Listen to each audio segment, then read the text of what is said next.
When I speak of focusing on yourself, I am not speaking of the little self, the outer garment that you wear in this world of shadows. I am speaking of your true self, your wonderful human imagination, which is God in action within you. The eternal body of man is the imagination that is God himself, as Blake so beautifully stated. And it is this self upon which all of your attention must be placed if you wish to transform your world. Let me share with you a story from my own experience. Many years ago, a dear friend of mine desired a particular position in his company. There were many others competing for this same position, all of them with seemingly better qualifications. The world would have told him to focus on improving his resume, on working longer hours, on impressing his superiors. But I instructed him differently. I told him, focus not on the competition, or even on the outer actions you might take. Instead, focus on yourself, on your consciousness, on the feeling of already being in that position. I instructed him to create a scene in his imagination that would imply the fulfillment of his desire. Each night before sleep, he would imagine his superior congratulating him on his new position. He would feel the handshake, hear the words of congratulation, experience the joy and satisfaction of achievement. He persisted in this assumption until it felt natural to him.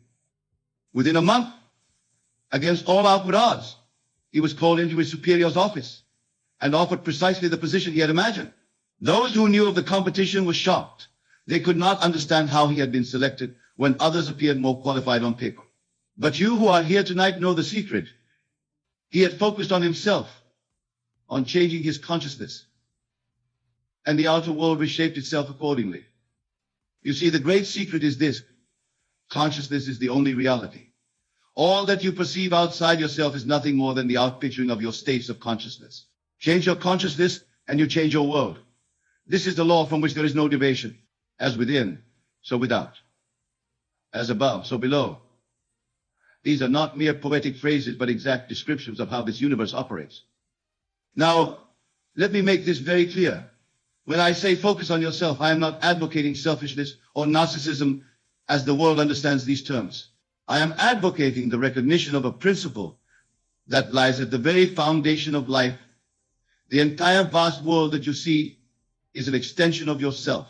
There is nothing but yourself. Therefore, to change anything in your world, you must first change yourself, not through outer effort and struggle, but through a change in consciousness. This principle is taught throughout Scripture, though it is veiled in symbolism and metaphor. When the Bible says, "Seek ye first the kingdom of God, and all these things shall be added unto you," it is telling you to focus on yourself, on the divine within you. The kingdom is not some distant realm, but your own wonderful human imagination. And when you focus there first, all things, all the outer circumstances and conditions of your life will be added unto you. Consider the lilies of the field.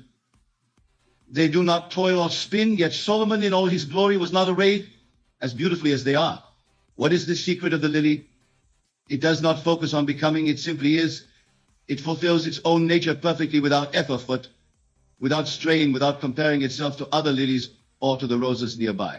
It focuses on being itself, and in that perfect self-expression, it creates beauty that shocks all who behold it. You too must learn to focus on being rather than becoming. The world will tell you constantly about what you should become, about the gap between where you are and where you ought to be. But I tell you, there is no gap except in your consciousness. When you focus on yourself, on your imagination, the God within you, and assume the feeling of your wish fulfilled, you close that imaginary gap instantly. Let me share with you a principle that many find difficult to accept, but which is nevertheless true. You already are everything that you want to be. You already have everything that you want to have. You already are where you want to be. The entire vast universe exists within you now, complete and perfect. Your work is not to create your good. Your work is to become aware of what already is. This awareness, this change in consciousness, is achieved through the controlled use of your imagination. You must learn to focus your imagination on the feeling of your wish fulfilled. Feel the joy, the satisfaction, the fulfillment now, as if your desire were already an accomplished fact. For in the realm of consciousness, in the dimension of imagination, it is already done. And since consciousness is the only reality, if it is done there, it must in time be made manifest in what you call the outer world. Now, I know what many of you are thinking. You are thinking, but Neville, I have tried to imagine and nothing has happened. To this I say, you have not really imagined. To imagine in the sense that I use the term, means to enter into the feeling of your wish fulfilled and to persist in that feeling until it becomes your dominant state. Most people merely visualize their desires, seeing them as images outside themselves, but never enter into the feeling of already having what they desire. Remember, sensation precedes manifestation. If you would experience the fulfillment of your desires in the outer world, you must first experience the feeling of fulfillment in consciousness. The feeling is the secret. The feeling is the soul of the wish. The feeling is God in action. Now, why do I say that focusing on yourself in this manner will shock everyone? Because when you truly practice this principle, results will come into your life that the world cannot explain by its laws of cause and effect. Things will happen that appear to be coincidences, that seem miraculous to those who do not understand the law. Opportunities will appear as if from nowhere. People will be drawn to you without your seeking them out. Circumstances will arrange themselves to aid you without your planning. I recall a lady who came to me in despair. Her marriage was failing, her finances were in ruins, and her health was deteriorating. The world would have advised her to focus on fixing each of these problems through outer action, marriage counseling, financial planning, medical treatment. But I advised her to focus on herself, on her consciousness. I told her to assume the feeling that her life was perfect in every way. Each night before sleep, she would imagine herself lying beside her husband in perfect harmony. She would feel the peace, the security, the love between them.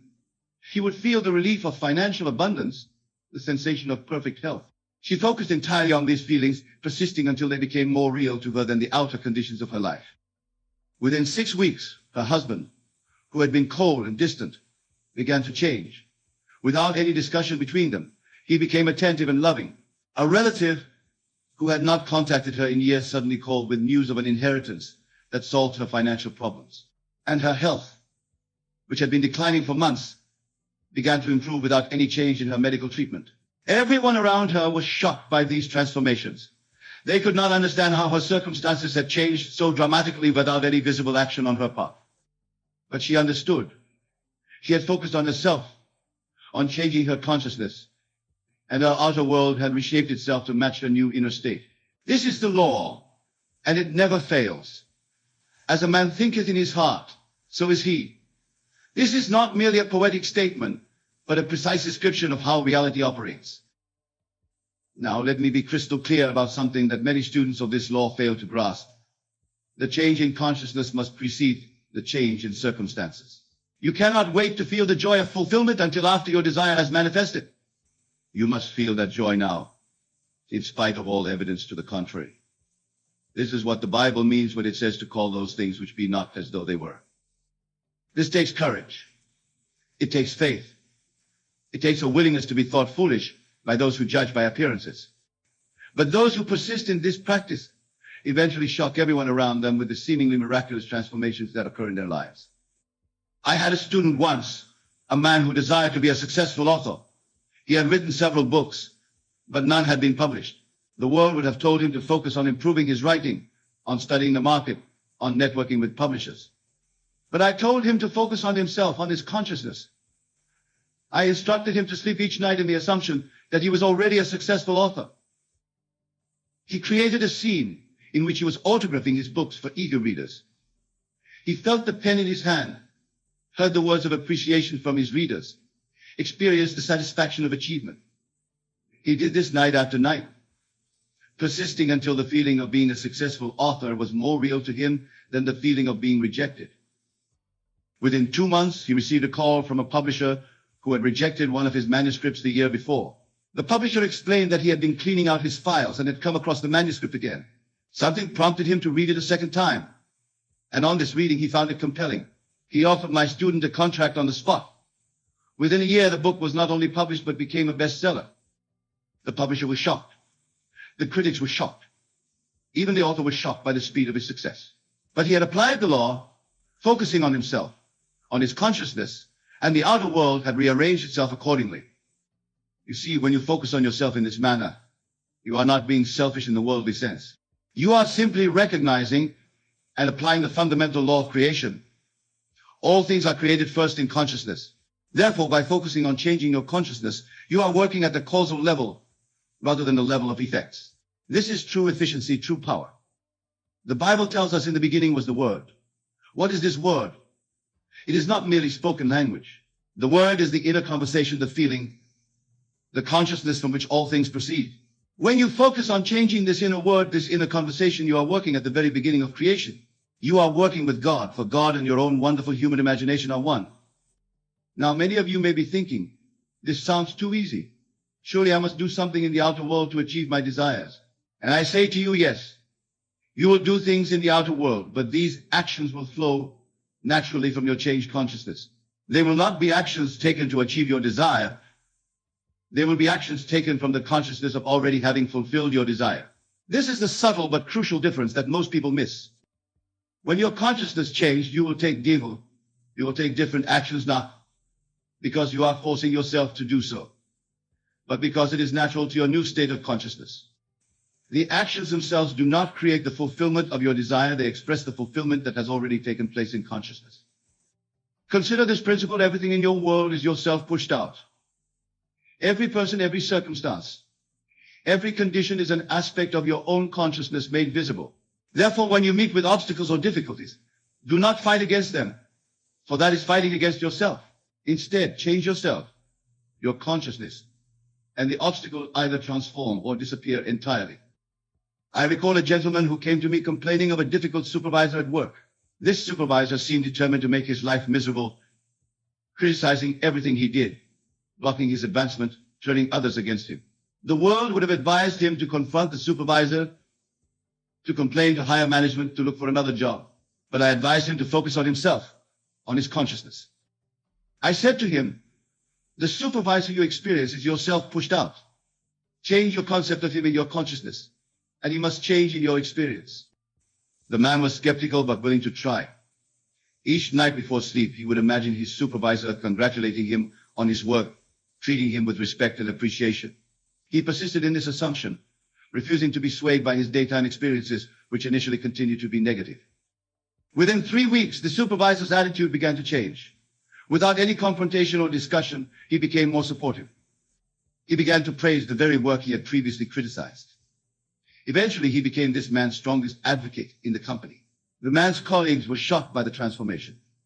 They could not understand how such a dramatic change had occurred without any outer action. But this man understood. He had focused on himself, on changing his consciousness, and his outer world had reshaped itself accordingly. This is the law, and it never fails. Change yourself and you change your world. Now, let me address a question that often arises. How long must one persist in a new assumption before it manifests in the outer world? The answer is, it varies according to the nature of the desire and the intensity and consistency of your assumption. Some desires manifest almost instantly, others take weeks or months. But this is certain, when the feeling of your wish fulfilled becomes your dominant state, your desire must objectify itself in your world. The Bible says, in patience, possess ye your souls.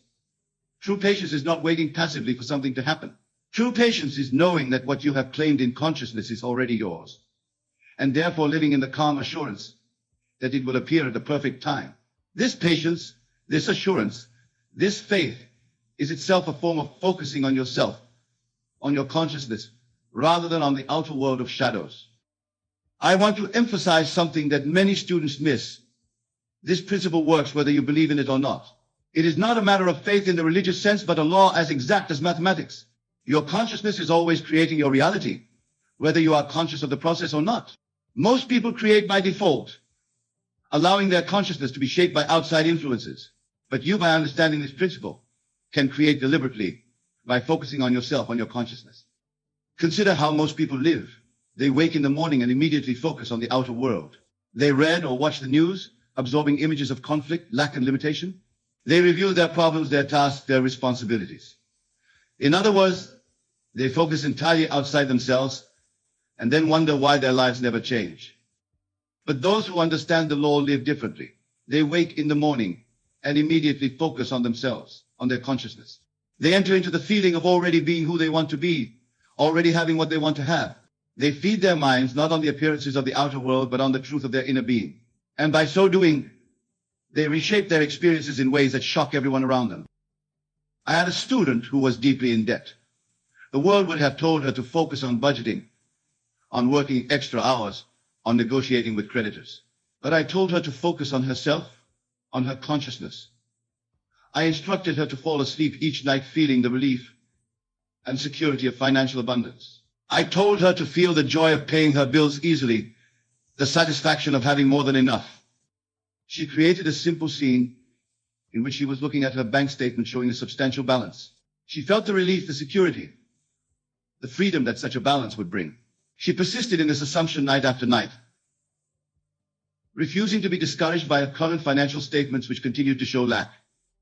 Within 2 months, a series of unexpected events occurred.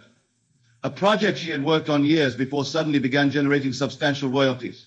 A relative she rarely spoke with called to repay a loan she had nearly forgotten. A property she owned that had been considered almost worthless was suddenly desired by a developer who offered her 10 times its assessed value. Within a short time, all her debts were paid, and she had a significant surplus in her bank account. Her friends were shocked. Her financial advisor was shocked. But she understood what had happened. She had focused on herself, on changing her consciousness from one of lack to one of abundance, and her outer world had reshaped itself accordingly. You see, the outer world has no choice but to rearrange itself to match your inner assumptions. This is not magic, it is law. As within, so without is not merely a beautiful saying, but an exact description of how reality operates. Change the within, and the without must change. Now, let me speak to those of you who have tried to apply this law without success. The most common reason for failure is divided attention. You affirm your desire in consciousness, perhaps even feel it briefly, but then return your attention to the facts of your current experience. Remember, attention is the key. Whatever you place your attention on, you claim as your own. If you divide your attention between your desire and your current limitations, you remain suspended between the two.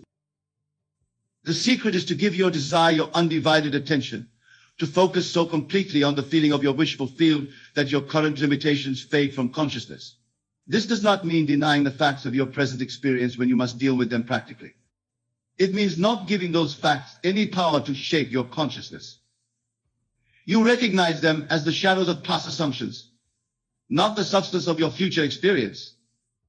Another reason for apparent failure is attempting to dictate the how of your desire's fulfillment.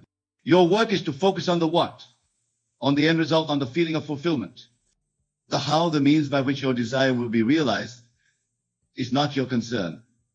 The infinite intelligence that sustains the universe paths that your limited consciousness cannot conceive. When you try to dictate the means, you limit the fulfillment to your own restricted understanding. I recall a woman who desired to visit Paris but had no financial means to do so. The world would have told her to save her money, to plan for years in the future, to compromise on accommodation and experiences. But I told her to focus on herself, on her consciousness. I instructed her to fall asleep each night in the assumption that she was already in Paris. She would imagine looking up at the Eiffel Tower, feeling the cobblestones under her feet, hearing French spoken around her, tasting French cuisine. She persisted in this assumption night after night, feeling the joy and satisfaction of already being in Paris. She made no outward plans, took no physical steps toward her desire. Yet within 3 months, she received a call from a friend who worked for an airline. The friend explained that she had 2 tickets to Paris, all expenses paid, as a bonus from her company. She could take anyone she chose. And she had thought of this woman. Within a month, they were in Paris together and staying at a beautiful hotel, experiencing everything she had imagined. Her family and friends were shocked. They knew her financial situation and could not understand how such an opportunity had come to her. But she understood. She had focused on herself, on changing her consciousness, and her outer world had reshaped itself accordingly. You see, when you focus on yourself in this manner, you align yourself with the creative power of the universe. You move from the position of a beggar, asking for crumbs, to the position of a creator, claiming your divine inheritance. This is what distinguishes those who transform their lives from those who merely wish for transformation. The Bible states, "If ye have faith as a grain of mustard seed, ye shall say unto this mountain, remove hence to yonder place, and it shall remove, and nothing shall be impossible unto you." This is not hyperbole, but a precise statement of law. The faith referred to is not faith in some external power, but faith in yourself, in your consciousness, as the creative power in your world. When you truly understand that your consciousness is God in action, that your human imagination is the divine body, you will no longer beg for your good or struggle to attain it. You will simply focus on yourself, on your consciousness, assuming the feeling of your wish fulfilled, knowing that by this assumption you have set in motion the laws of creation that must bring your desire to pass. Now I want to address another question that often arises. What about the desires of others that may conflict with your own? If consciousness is the only reality, and if we are all shaping our experiences through our assumptions, how do we account for the conflicts that arise in our interactions with others? The answer is simple yet profound. In reality, there is no other. What you experience as other people are aspects of yourself pushed out. Therefore, no one can be in your world as anything other than what you are conscious of them being. This does not mean that other individuals do not have their own consciousness and free will. It means that your experience of them is determined by your consciousness of them. Consider this principle. Everyone in your world is yourself pushed out. Therefore, when you change your consciousness of another, they must change in your experience. They may resist this change temporarily, drawn by the momentum of your past assumptions about them. But if you persist in your new consciousness, they must conform to it or disappear from your world. I recall a man who was in conflict with his business partner. The world would have advised him to confront his partner, to negotiate, perhaps to dissolve the partnership. But I advised him to focus on himself, on his consciousness. I told him, your partner is yourself pushed out. Change your concept of him in your consciousness, and he must change in your experience. Each night before sleep, this man would imagine a harmonious conversation with his partner. He would feel the mutual respect, the cooperation, the shared vision for their business. He persisted in this assumption, refusing to be swayed by their daytime interactions, which initially continued to be conflictual. Within a month, the partner's attitude began to change. Without any confrontation or discussion about their problems, he became more cooperative, more respectful, more aligned with my student's vision for the business. Eventually, they developed a partnership that was mutually beneficial and harmonious. The man's friends and colleagues were shocked by the transformation. They could not understand how such a dramatic change had occurred without any outer effort to resolve the conflict. But this man understood. He had focused on himself, on changing his consciousness, and his outer world had reshaped itself accordingly. This is the law, and it never fails. Change yourself and you change your world. I want to emphasize again that this principle works not just in isolated instances, but consistently in every area of your life. Your health, your wealth, your relationships, your career, all are outpicturings of your states of consciousness. Therefore, to transform any aspect of your life, focus not on the outer conditions, but on yourself, on your consciousness. Consider your body. The world tells you that your body is subject to genetics, to aging, to disease processes beyond your control. But I tell you, your body is an outpicturing of your consciousness. Change your consciousness, and your body must change. This is not to deny the value of proper nutrition, exercise, and medical care. It is to recognize that these outer actions are most effective when they flow from a consciousness of health rather than a consciousness of disease. I recall a woman who had been diagnosed with a chronic condition for which conventional medicine offered no cure. The world told her she must learn to live with her limitations, but she understood the principle of focusing on herself, on her consciousness. Each night before sleep, she would imagine herself engaging in activities that her condition had made impossible. She would feel the joy of movement, the pleasure of pain-free existence, the satisfaction of boundless energy. She persisted in this assumption, refusing to be discouraged by her daily symptoms, which initially continued. Gradually, her condition began to improve. Tests that had previously confirmed her diagnosis began to show normal results. Eventually, her doctors pronounced her completely healed, though they could not explain the mechanism of her recovery. Her friends and family were shocked by her transformation, but she understood. She had focused on herself, on changing her consciousness, and her body had reshaped itself accordingly. You see, when you focus on yourself in this manner, you align yourself with the creative power that sustains the universe. You move from being a victim of circumstances to being a conscious creator of your experience.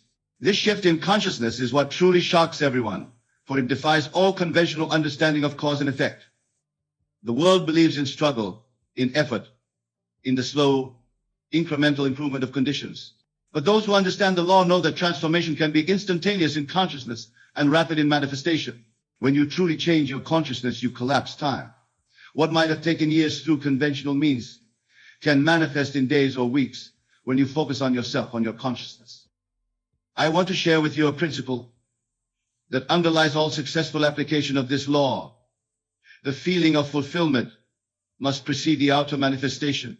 You cannot wait to feel successful until after you have achieved success. You must feel successful now in consciousness, and from that state of consciousness will flow the actions and circumstances that result in outer success. This is what the Bible means when it says, before they call, I will answer. The fulfillment exists in consciousness before the outer call for it is made.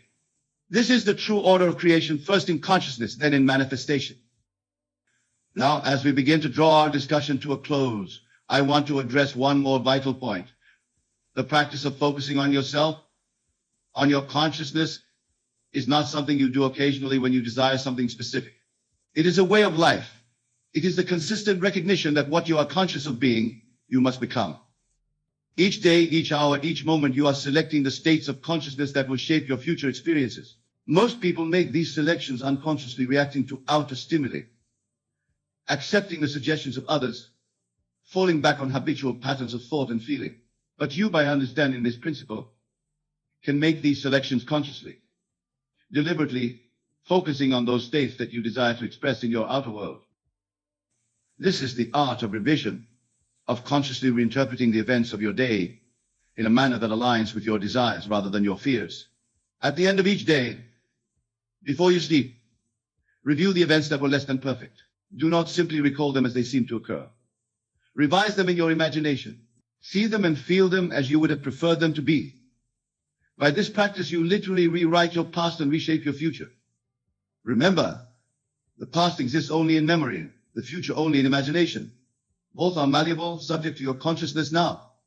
By focusing on yourself, on your consciousness, you free yourself from the limitations of past experiences and open yourself to the boundless possibilities that exist in the imagination. In closing, let me remind you of the central truth of our discussion. You are the operant power in your world.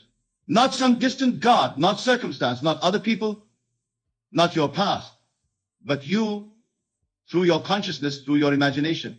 Therefore, focus on yourself, on controlling your states of consciousness, and you will shock everyone with the transformations that occur in your life. For when you truly understand and apply this principle, nothing is impossible to you.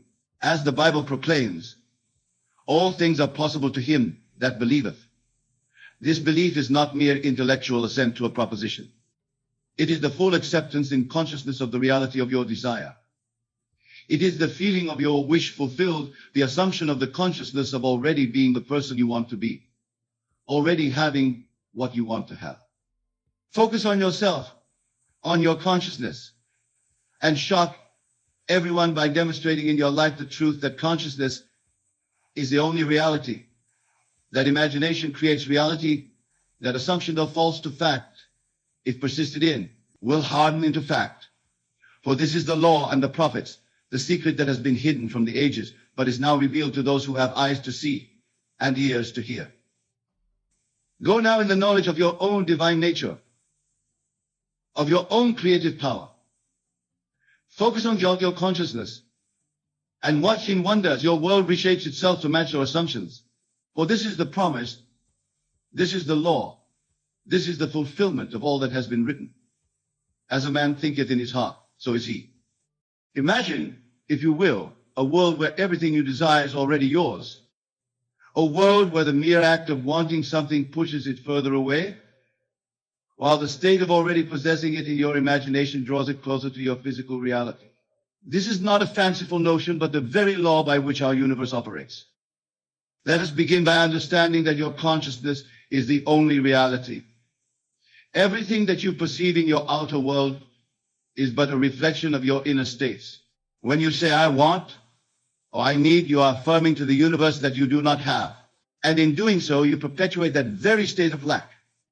But when you shift your consciousness to a state of already having, when you no longer need it because in your imagination you already possess it, that is when the outer world begins to rearrange itself to match your inner conviction. Consider for a moment the nature of God. In Scripture are told, I am that I am. This is not merely a name, but a description of the creative power that resides within each of us. When you say I am, you are invoking this divine power. And whatever follows I am becomes the mold into which your life experiences are cast. So when you no longer need something, when you have moved beyond the state of wanting and into the state of being, you are aligning yourself with this creative power.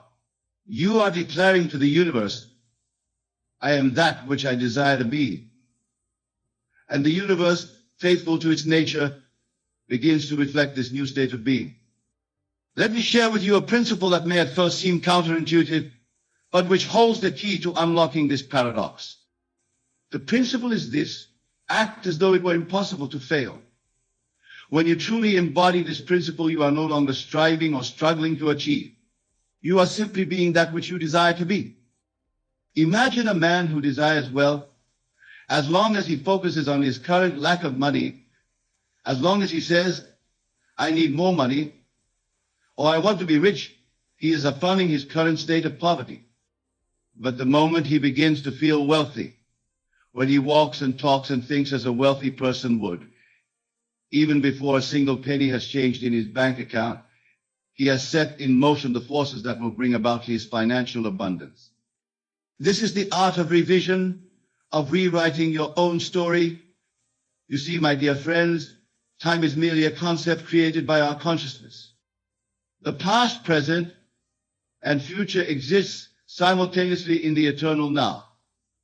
When you revise your concept of self, when you live from the end as though your desire were already fulfilled, you are rewriting present and future all at once. But here is where the paradox deepens.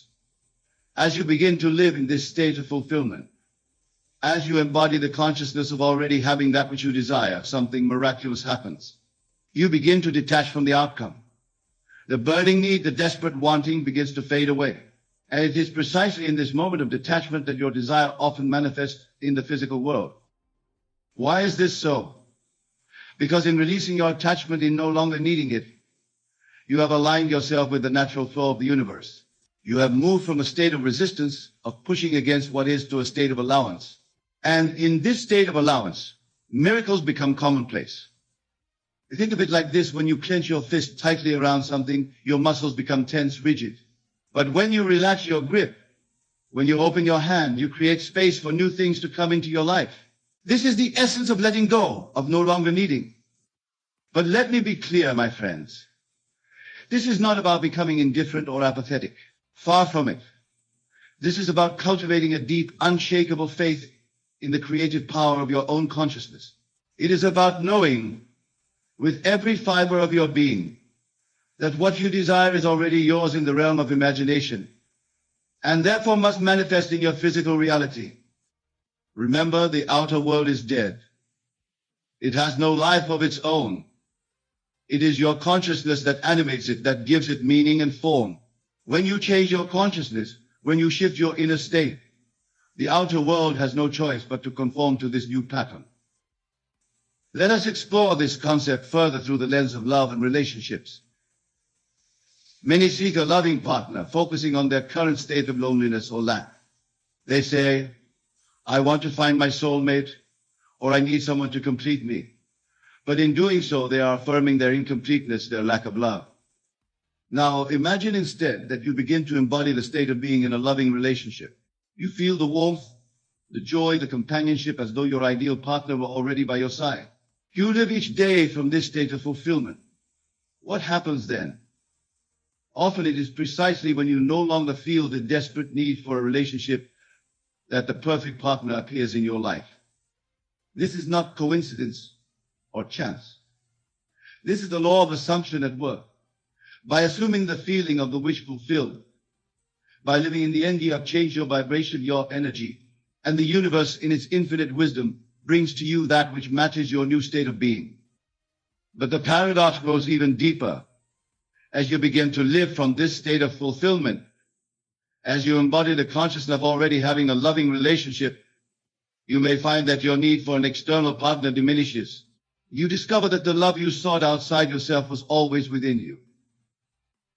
And in this discovery, you become truly whole, truly complete. It is from this place of wholeness that you can then enter into a relationship not from a place of need or lack, but from a place of abundance and joy. And it is these relationships born of wholeness rather than need that are often the most fulfilling and lasting. The same principle applies to all areas of life, health, career, personal growth. When you no longer need perfect health because you already feel vibrant and alive in your imagination, that is when your body often begins to heal itself. When you no longer desperately seek success because you already feel successful in your mind's eye, that is when opportunities seem to magically appear. But let me caution you, my friends, this is not about wishful thinking or idle daydreaming. This is about a disciplined use of your imagination, coupled with a deep, unwavering faith in the creative power of your consciousness. It requires persistence and patience. For while the seed of your desire is planted instantly in the moment you assume the feeling of the wish fulfilled, it may take time for that seed to grow and bear fruit in your physical reality. During this period of gestation, you must guard your mind carefully, for doubts and fears will try to creep in, attempting to uproot the seed you have planted. This is where many falter, where many give up just before their desire is about to manifest. They say, I've tried this, and it doesn't work. But in saying so, they are once again affirming lack, once again pushing away that which they desire. Instead, you must persist in your assumption. You must live each day as though your desire were already fulfilled, regardless of any contrary evidence presented by your senses. For remember, your senses only show you a reflection of past states of consciousness. They cannot show you what is coming, what is already set in motion by your shift in consciousness. This persistence in assumption is what I call the art of patience. It is not a passive waiting, but an active state of being. It is living each day from the consciousness of already being or having that which you desire, knowing with unshakable faith that it must manifest in your physical reality. And here we come to another aspect of the paradox. As you persist in this state, as you continue to live from the end, something remarkable happens. You begin to enjoy the journey itself. The present moment becomes infused with the joy and fulfillment of your imagined future. And in this enjoyment of the present, in this cessation of striving for a future state, you open yourself up even more fully to receiving that which you have imagined. Consider the story of Joseph in the Bible. Sold into slavery by his brothers, imprisoned unjustly, he could have focused on his current circumstances, on his need to escape his situation. But instead, he lived from the state of being a ruler, of being wise and respected. And in time, he rose to become second only to Pharaoh in all of Egypt. Joseph's story illustrates a crucial point. Your circumstances do not determine your state of consciousness. Rather, your state of consciousness determines your circumstances. No matter where you find yourself, no matter what challenges you face, you have the power to choose your inner state, to live from the end. This is the true meaning of free will. It is not the ability to control external events, but the power to choose your inner state regardless of external circumstances. And in choosing your inner state, in assuming the feeling of the wish fulfilled, you set in motion the forces that will reshape your outer world. But let us delve even deeper into this paradox. As you begin to master this art of living from the end, as you become adept at assuming the feeling of the wish fulfilled, you may find that your desires themselves begin to change. What once seemed crucial and all-important may fade in significance. New higher aspirations may take their place. This too is part of the paradox of manifestation. For as you align yourself more and more with your true self, with the divine creative power within you, your desires naturally evolve. You begin to want not just for yourself, but for the greater good.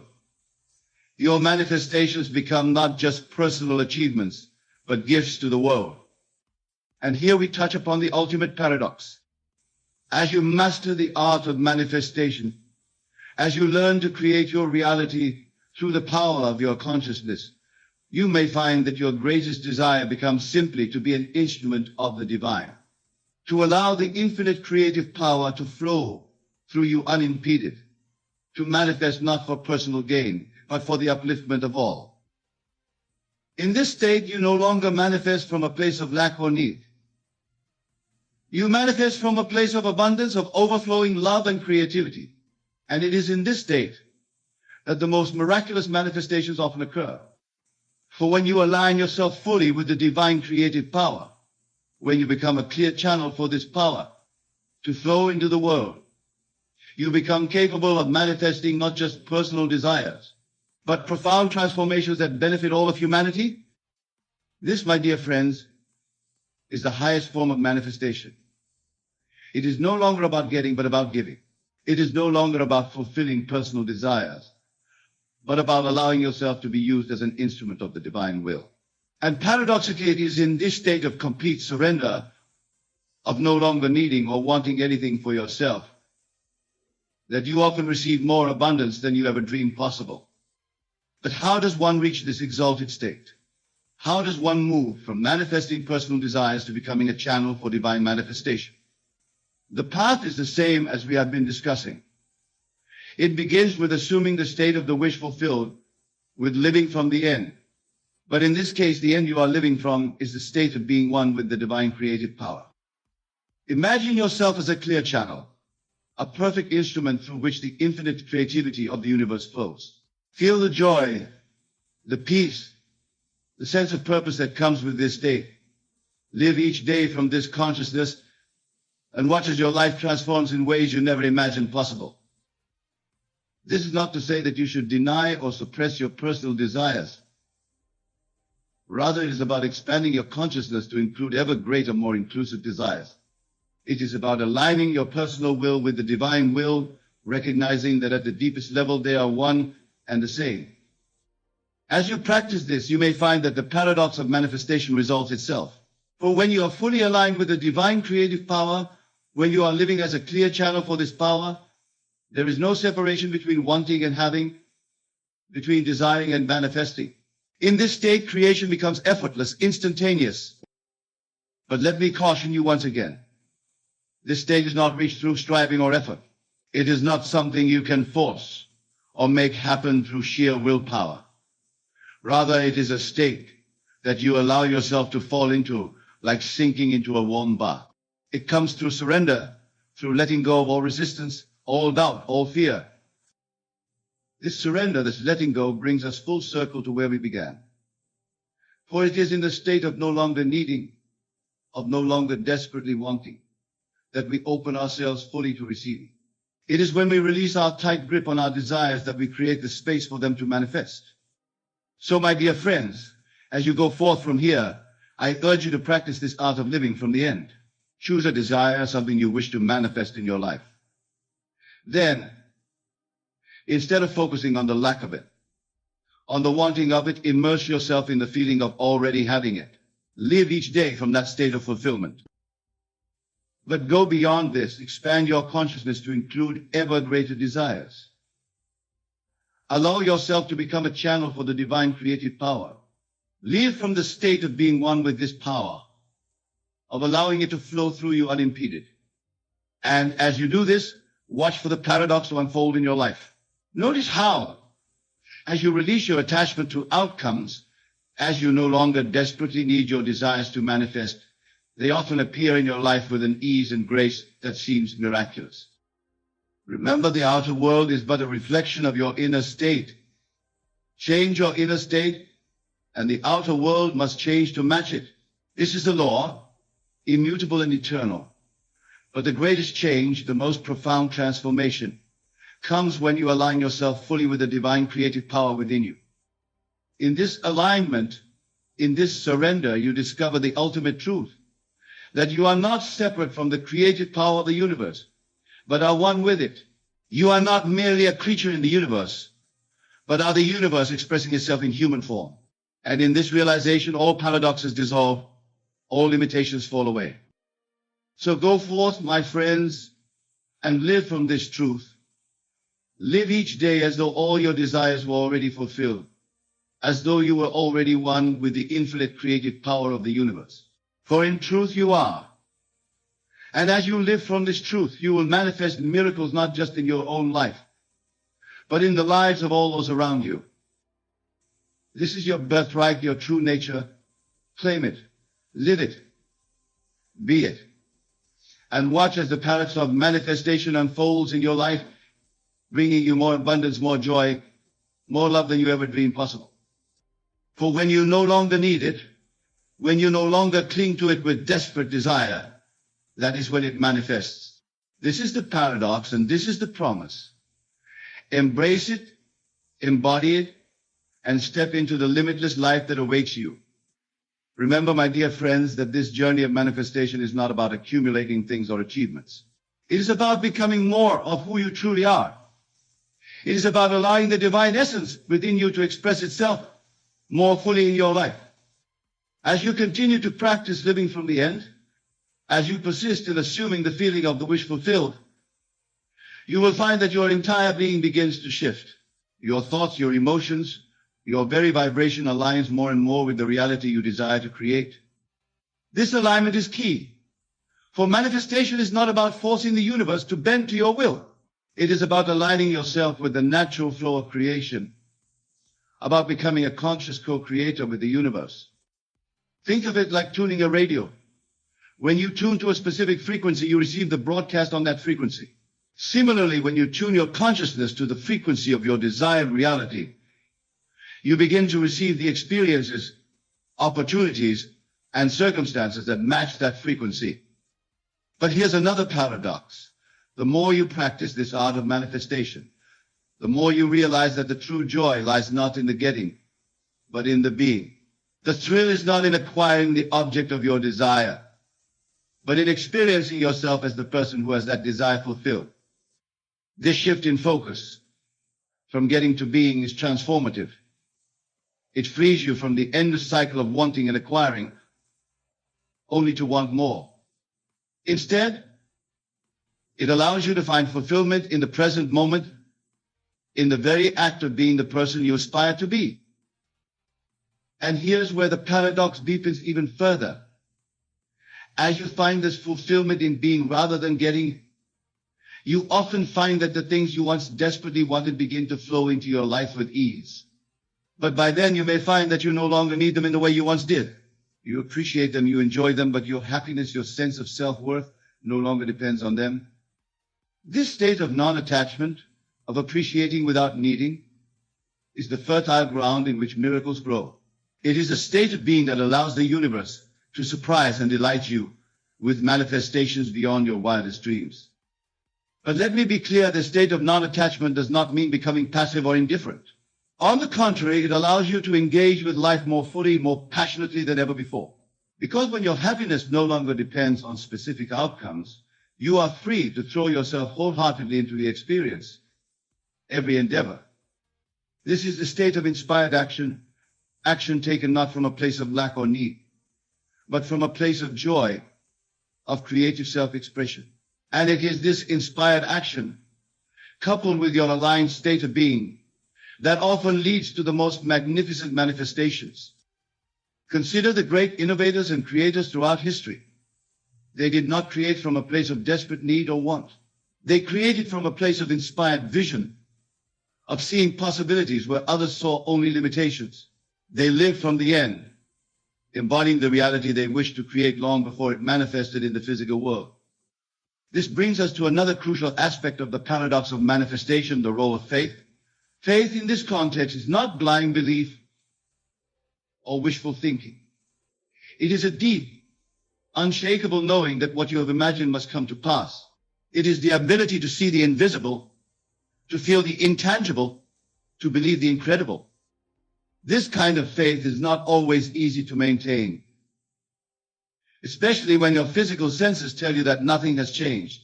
This is where persistence comes in. Persistence in assuming the feeling of the wish fulfilled. Persistence in living from the end, even when all evidence seems to contradict your inner knowing. Remember, my dear friends, that your senses only show you the world as it was, not as it is becoming. They show you the effects of past thoughts and beliefs, not the causes you are setting in motion with your current state of consciousness. This is why it's crucial to base your faith not on what your eyes see, but on what your imagination shows you. For your imagination is the gateway to the infinite possibilities that exist in the realm of pure potential. It is through your imagination that you connect with the creative power of the universe. But here's another paradox. While faith is crucial, attachment to outcomes can hinder manifestation. This is where the art of surrendering comes in. Surrendering doesn't mean giving up on your desires. It means releasing your attachment to how and when they will manifest. When you surrender in this way, you open yourself up to possibilities beyond what your limited human mind can conceive. You allow the infinite intelligence of the universe to bring about your manifestation in ways that are often far more wonderful than anything you could have planned. This surrender, this letting go, is what allows the paradox of manifestation to unfold in your life. When you no longer need it, when you're no longer desperate for it, that's often when it appears. Because in that state of surrender, of non-attachment, you are most aligned with the natural flow of creation. Think of it like planting a seed. You plant the seed, your desire, in the fertile soil of your subconscious mind through imagination and feeling. You water it with your faith and persistence in assuming the feeling of the wish fulfilled. But then you must let it grow in its own time. You don't dig up the seed every day to see if it's growing. You trust in the unseen processes that are bringing your desire to fruition. This trust, this patience, is an integral part of the manifestation process. It allows the universe to work its magic, to bring together all the elements necessary for your desire to manifest in the best possible way. But patience doesn't mean passivity. While you're waiting for your desire to manifest, live fully in the present moment. Enjoy the journey. Find ways to embody the essence of what you're desiring right now. If you're manifesting wealth, find ways to feel abundant in your current circumstances. If you're manifesting love, be loving to yourself and others. This brings us to another important point. Manifestation is not just about changing your external reality. It's about transforming yourself in the process. As you persist in living from the end, as you continue to embody the person who already has what you desire, you undergo a profound inner transformation. You begin to shed limiting beliefs and negative thought patterns. You start to see yourself and the world around you in a new light. You become more confident, more empowered, more aligned with your true self.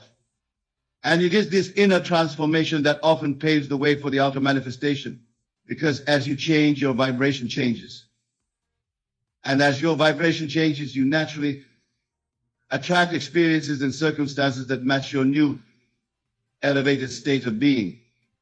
This is why the paradox of manifestation is so powerful.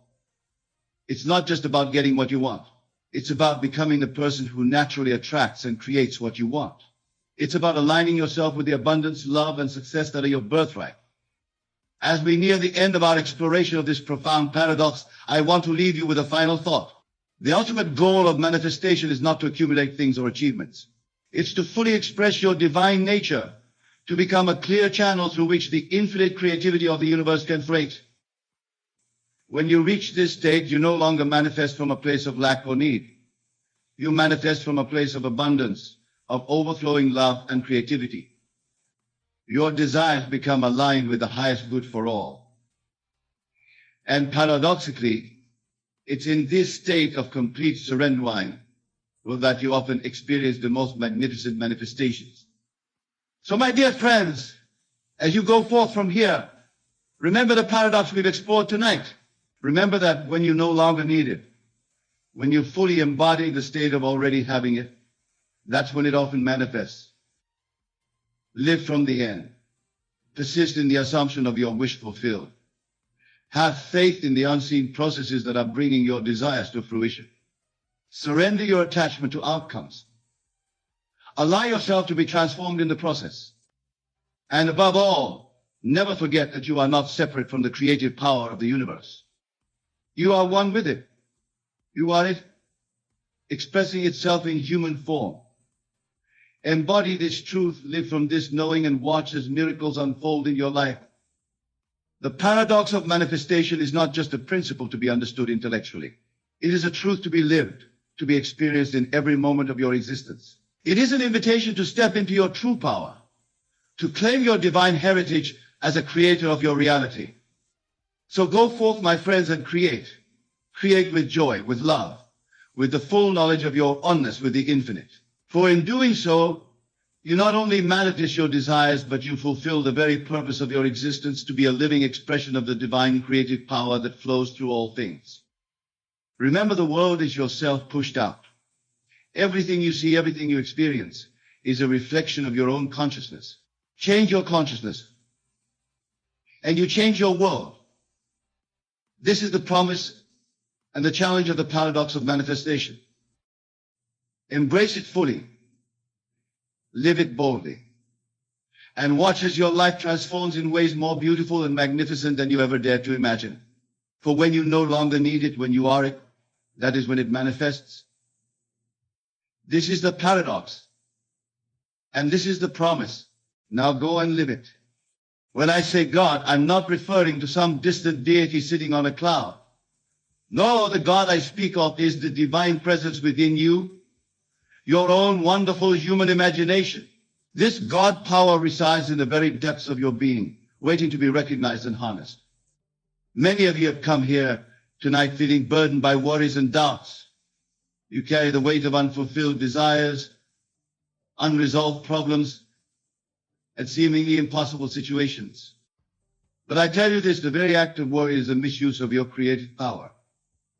When you worry, you are imagining, yes, imagining the very things you do not want to experience.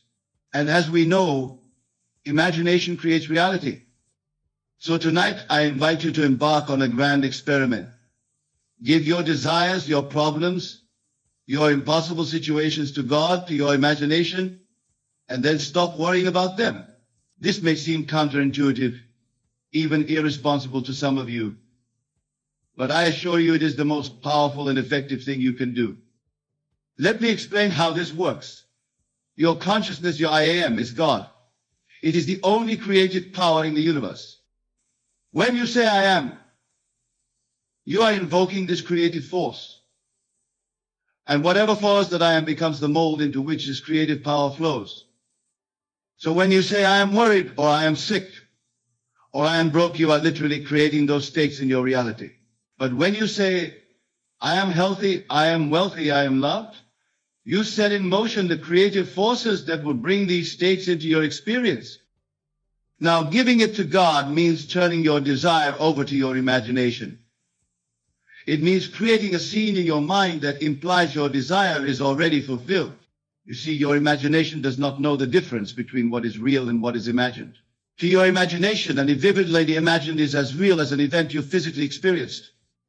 So, if you have a health concern, instead of worrying about it day and night, give it to God. Create a scene in your imagination where you are the embodiment of perfect health. Feel the relief, the joy, the gratitude of being completely well. Make this scene as vivid and as real as an event. If you're facing financial difficulties, instead of constantly fretting about bills and debts, give it to God. Imagine a scene where you are financially abundant. Feel the security, the freedom, the generosity that comes with having more than enough. Make it real in your imagination. If you're longing for a loving relationship, stop worrying about being alone. Give it to God. Create a scene where you are deeply loved and cherished. Feel the warmth, the connection, the joy of being in a fulfilling relationship. Live in that state in your imagination. The key here is to make these imaginal acts so vivid, so real, that when you open your eyes, you almost expect to see the physical manifestation right in front of you. And here's the crucial part. Once you've done this, you must stop worrying. You must have complete faith that what you have imagined is now in the process of becoming your physical reality. This is what it means to give it to God and stop worrying. You are entrusting your desire to the unfailing creative power of your own wonderful imagination. And then you are stepping back, relinquishing control, and allowing that power to work in ways that your rational mind cannot conceive.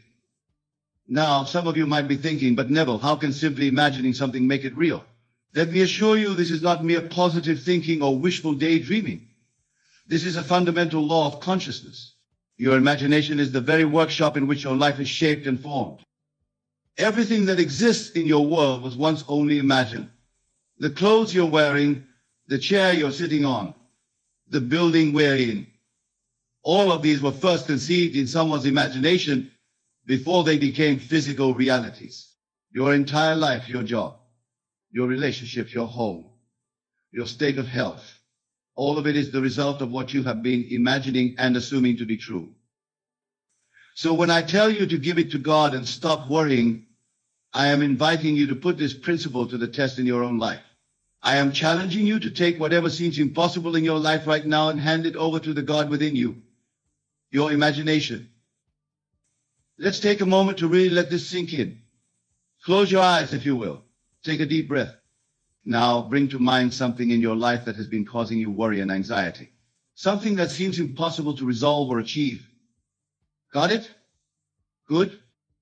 Now, instead of dwelling on the problem, I want you to create a scene in your mind that implies this situation is already resolved. What would you see, hear, and feel if this impossible situation had been miraculously solved? Who would you tell? How would you celebrate? Create this scene in as much detail as you can.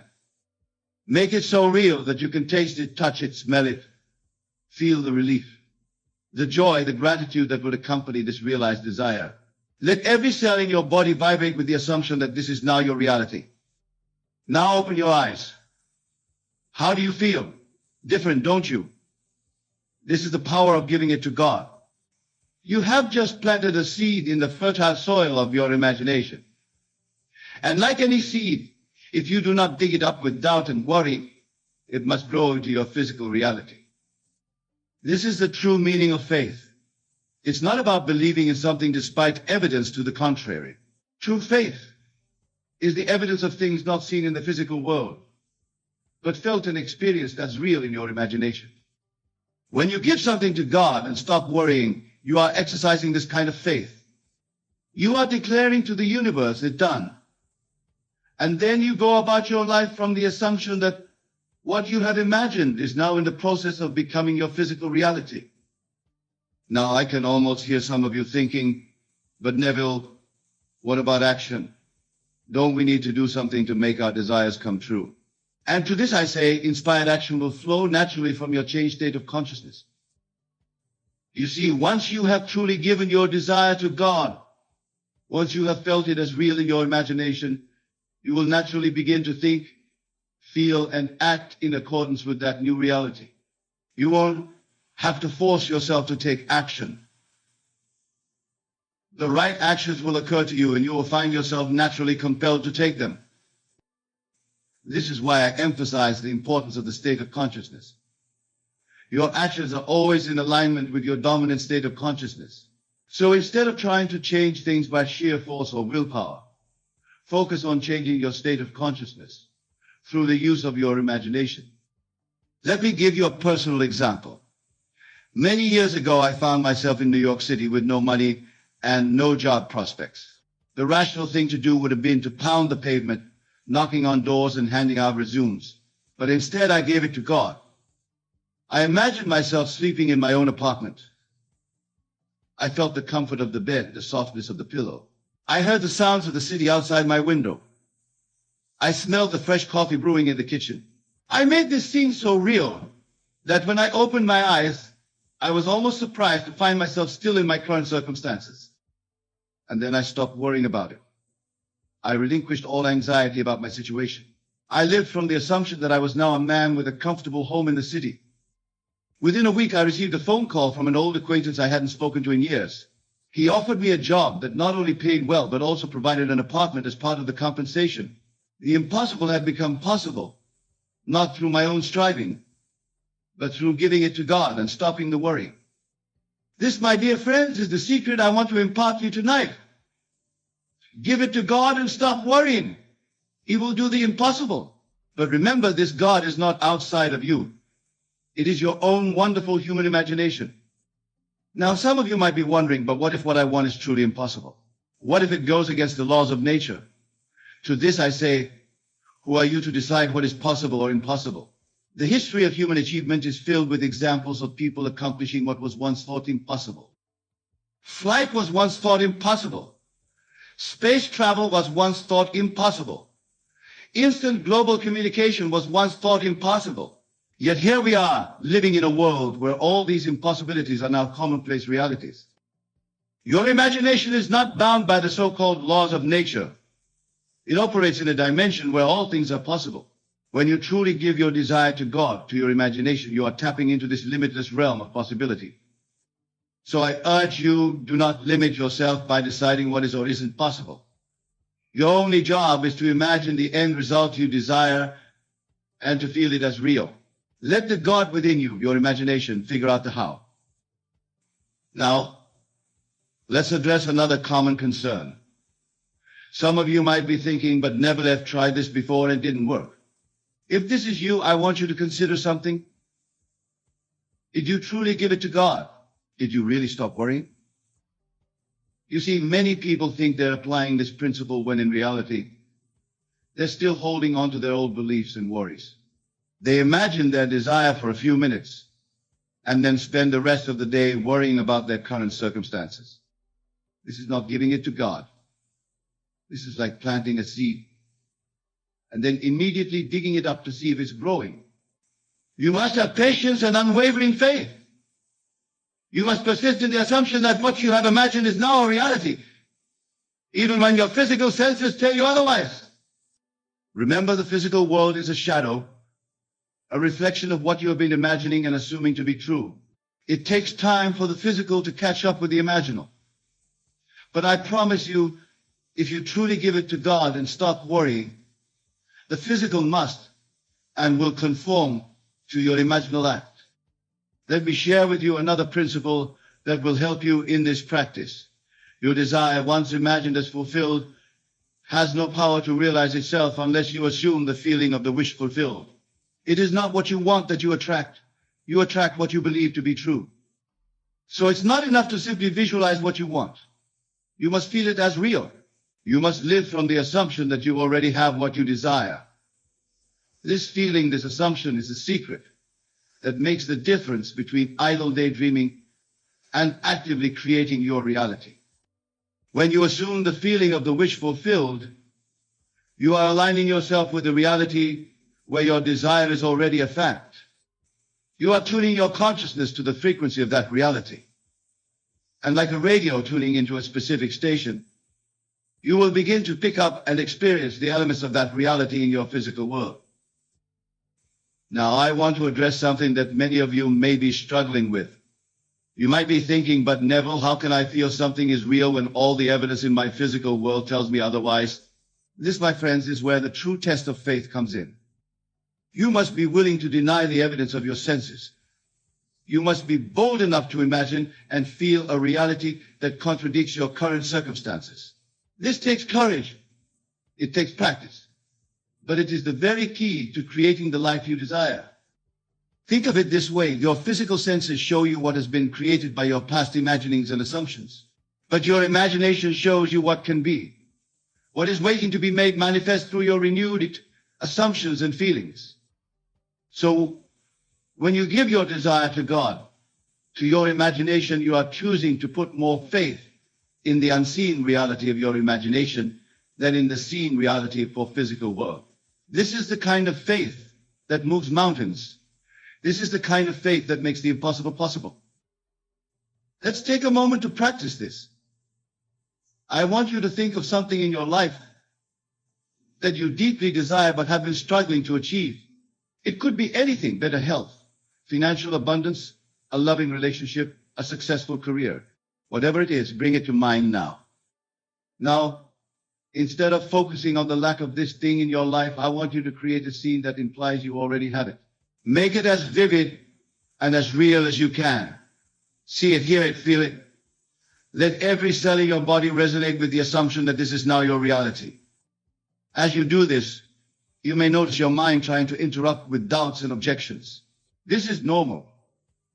Your rational mind, conditioned by past experiences and current circumstances, will try to pull you back to your old reality. But remember, you are more than your rational mind. You are a divine created being made in the image of God. So when these doubts arise, gently but firmly set them aside. Return your focus to the feeling of your desire fulfilled. Bask in the joy, the relief, the gratitude of having what you want. Let this feeling soak into every fiber of your being. This, my friends, is what it means to give it to God and stop worrying. You are entrusting your desire to the infallible creative power of your imagination. You are relinquishing control to a higher power, the God within you. Now, here's the crucial part. Once you've done this, you must persist in this new assumption. You must live from the state of the wish fulfilled. This doesn't mean you deny your current circumstances. Rather, you acknowledge them as the shadows of past imaginings while putting more faith in your new imaginal act. This persistence is key. You see, most people give up too soon. They may imagine their desire for a day or two, and then when they don't see immediate results, they conclude that it doesn't work. But remember, creation is finished. Your imaginal act is instantly created in a dimension beyond space and time. It then begins to work its way into your three-dimensional reality. How long this takes depends on many factors, including the naturalness of the state to you and your ability to persist in your new assumption. But I promise you this, if you truly give it to God and stop worrying, if you persist in the assumption that your desire is now a fact, it must externalize itself in your world. Now I want to address something that many of you may be struggling with. You might be thinking, but Neville, I've been hurt before. I've been disappointed. How can I trust in this process? And to this I say, the very fact that you can imagine it means it's possible for you. You see, you cannot desire something that is not already within you to fulfill. The desire itself is proof of your capacity to realize it. Your imagination is showing you a possibility that already exists within you. Your job is simply to bring it forth through your assumption and faith. Think of it this way. When you plant a seed in the ground, do you worry about how it will grow? Do you dig it up every day to check on its progress? Of course not. You trust in the invisible processes of nature to bring forth the plant in due time. The same principle applies to the seeds you plant in your imagination. When you give your desire to God, when you plant the seed of your imaginal act, you must trust in the invisible, unfailing processes of creation to bring it forth in your physical reality. This trust, this unwavering faith, is what allows the miracle to unfold. It creates a clear channel through which your imagined reality can flow into your physical experience. Worry, doubt, and anxiety only serve to muddy this channel and delay the manifestation of your desire. So I urge you, give it to God and stop worrying. Trust in the creative power of your imagination. Have faith in the law that states whatever you assume and feel to be true must and will objectify itself in your world. Now, some of you might be wondering about the role of action in this process. You might be thinking, but Neville, surely we need to do something to make our desires come true. And to this I say, inspired action will naturally flow from your changed state of consciousness. You see, once you have truly assumed the feeling of the wish fulfilled, you will naturally begin to think, feel, and act in accordance with that new reality. You won't have to force yourself to take action. The right actions will occur to you, and you will find yourself naturally compelled to take them. This is why I emphasize the importance of the state of consciousness. Your actions are always in alignment with your dominant state of consciousness. So instead of trying to change things by sheer force or willpower, focus on changing your state of consciousness through the use of your imagination. Let me give you another example from my own life. Years ago, I desired to travel to Barbados, but I had no money for such a trip. The rational thing would have been to start saving money, to look for better job opportunities, to perhaps even give up on the idea altogether. But instead, I gave it to God. I imagined myself in Barbados. I felt the warmth of the sun on my skin, heard the sound of the waves crashing on the shore, smelled the salt in the air. I made this scene so real that when I opened my eyes, I was almost surprised to find myself still in New York. And then I stopped worrying about how it would happen. I relinquished all anxiety about money or travel arrangements. I lived from the assumption that my trip to Barbados was a done deal. Within a matter of weeks, an opportunity presented itself that I could never have conceived of with my rational mind. A friend offered me a job that required travel to, you guessed it, Barbados. Not only was my trip fully paid for, but I was also compensated for my time there. The impossible had become possible, not through my own striving, but through giving it to God and stopping the worry. This, my dear friends, is the power that lies within each and every one of you. It is the power to create your reality through the use of your imagination. When you give your desires to God, to your imagination, and truly stop worrying, you open yourself up to infinite possibilities. You allow the creative power of the universe to work through you in ways that your limited, rational mind could never conceive. So tonight, I challenge you to put this principle to the test in your own life. Take whatever seems impossible right now, whatever has been causing you worry and anxiety, and give it to God. Create a scene in your imagination that implies your desire is already fulfilled. Feel it as real. Live from that assumption. And then let go. Stop worrying about how it will happen. Trust in the unfailing creative power of your imagination. Remember, the world is your imagination pushed out. Everything you see around you, everything you experience is a reflection of your past thoughts and assumptions.